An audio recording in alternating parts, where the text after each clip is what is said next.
একের পর এক আফগান বিস্ময়। তালেবানদের নানা প্রকল্পে পুরো আফগানিস্তানের চিত্র যেমন পাল্টে গেছে, ঠিক প্রকৃতিও যেন তাদের উজাড় করে দিচ্ছে। নানা প্রকল্প বাস্তবায়নের পাশাপাশি আফগান সরকার এবার কাজ করছে নতুন কাবুল শহর নির্মাণে। প্রস্তাবিত নতুন কাবুল শহরটি বর্তমান কাবুলের উত্তরে অবস্থিত। এর মধ্যে অন্তর্ভুক্ত হবে শাবস জেলার সমস্ত এলাকা, পারওয়ান প্রদেশের বাগরাম জেলার বারিক আপ এলাকা এবং শকরদারা, কারবাগ, স্টাল ও কালকান জেলার কিছু এলাকা। উল্লিখিত এই শহরটি 740 বর্গ কিলোমিটার জমির উপর নির্মাণ করা হবে, যা হবে বর্তমান কাবুল শহর থেকে প্রায় 1.5 গুণ বড়। নতুন কাবুল সিটি প্রকল্পের দুটি মাস্টার প্ল্যান 15 বছরে পর্যায়ক্রমিকভাবে বাস্তবায়িত হবে। প্রথম পর্যায়ে 11 লাখ মানুষের জন্য 2,50,000 ঘর তৈরি করা হবে। এর মধ্যে বাণিজ্যিক, কৃষি এবং বিনোদনমূলক এলাকাও অন্তর্ভুক্ত থাকবে। নতুন কাবুল প্রকল্পটি বর্তমান কাবুল শহরের চেয়ে প্রায় 1.5 গুণ বড়। এটি 4টি পর্যায়ে বাস্তবায়নের পরিকল্পনা করা হয়েছে। প্রাথমিক পর্যায়টি 5টি স্তরে বিভক্ত। এই উপলক্ষে দ্বিতীয় স্তরের কাজ নির্ধারিত করে নির্মাণ কাজও শুরু করে দেওয়া হয়েছে। প্রায় 371 একর জায়গা জুড়ে দ্বিতীয় স্তরে 2300টি আবাসিক ইউনিট নির্মাণ করা হবে, যেখানে আনুমানিক 12,000 মানুষের জন্য থাকার ব্যবস্থা করা হবে।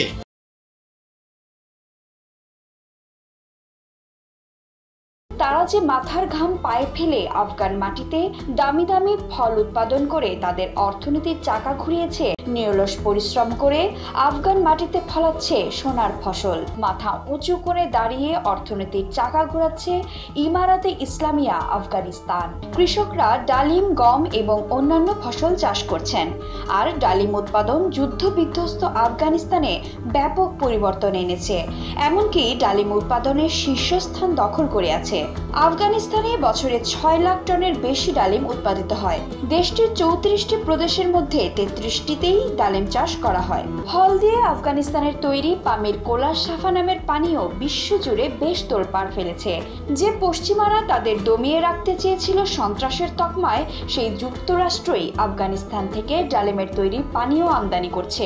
বলা হচ্ছে বর্তমানে এই পানীয়কে বিশ্বের সবচেয়ে বেশি বিক্রিত কোকা-কোলা পানীয়র বিকল্প এবং স্বাস্থ্যকর পানীয় হিসেবে বিবেচনা করা হচ্ছে।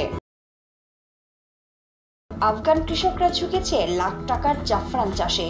শুধু জাফরান নয়, বিশ্বের এমন অনেক দামি মশলা উৎপাদন করে এখন বছরে কয়েকশো কোটি টাকা আয় করছে দেশটি। আফগানিস্তানের 31টি প্রদেশেই এখন চাষ হচ্ছে জাফরান। বিশ্বের ভালো জাফরান কোথা থেকে পাওয়া যায় এই প্রশ্ন করলে উত্তর আসবে আফগানিস্তান। দেশটির রপ্তানি খাতে সবচেয়ে বেশি অর্থ আসছে জাফরান থেকে। জাফরান, পামির কোলার সাফা তৈরিতে সাফল্য পাবার পর আফগানরা ঝুঁকেছে তুলা চাষের দিকে। সেখানেও পেয়েছে সফলতার দেখা, আর একদম বিশ্বের শীর্ষস্থানও দখল করে ফেলেছে। আফগানিস্তানে যেন আল্লাহর নিয়ামতের ভাগ্য খুলেছে। চলতি মৌসুমে দেশটির তুলা উৎপাদন 41% বেড়েছে। কৃষকদের সঠিক প্রশিক্ষণ দিয়ে এবং তাদের হাতে উন্নত মানের তুলার বীজ দিয়ে সফলতার দ্বারে তাদের পৌঁছে দিয়েছেন দেশটির কৃষি বিভাগ। দেশটি বর্তমানে পাকিস্তান, তুরস্ক, ইরান, উজবেকিস্তানে তুলা পাঠাচ্ছে। অর্থনৈতিক চাকা ঘোরাতে আফগান সরকার যে সকল মেগা প্রকল্প হাতে নিয়েছে, তার মধ্যে খোশটেপা খাল অন্যতম। আফগানিস্তানে এশিয়া মহাদেশের সবচেয়ে বড় 285 কিলোমিটার দৈর্ঘ্যের খাল খনন করে আমদরিয়া নদীর পানি এই খালের মাধ্যমে প্রবাহিত করে প্রায় 5 লক্ষ হেক্টর জমি চাষাবাদের আওতায় আনা হবে, যার প্রভাবে আফগান অর্থনীতিতে বৈপ্লবিক পরিবর্তন আসবে। আফগানিস্তানের খনিতে এমন একটি মূল্যবান পদার্থ পাওয়া গেছে যা সোনার চেয়ে অনেক দামি। সেটি হলো লিথিয়াম। লিথিয়ামকে বলা হয় সাদা সোনা, অর্থাৎ হোয়াইট গোল্ড। লিথিয়াম হলো এমন একটি পদার্থ যা দ্বারা ব্যাটারি তৈরি হয়, আর সারা বিশ্বে ব্যাটারির কোনো বিকল্প নেই। ব্যাটারি তৈরিতে সাধারণত লিথিয়াম ব্যবহার করা হয়, যা ব্যাটারির চার্জ ধরে রাখতে সাহায্য করে। এই দুর্লভ হোয়াইট গোল্ড লিথিয়াম পাওয়া যাচ্ছে আফগানিস্তান।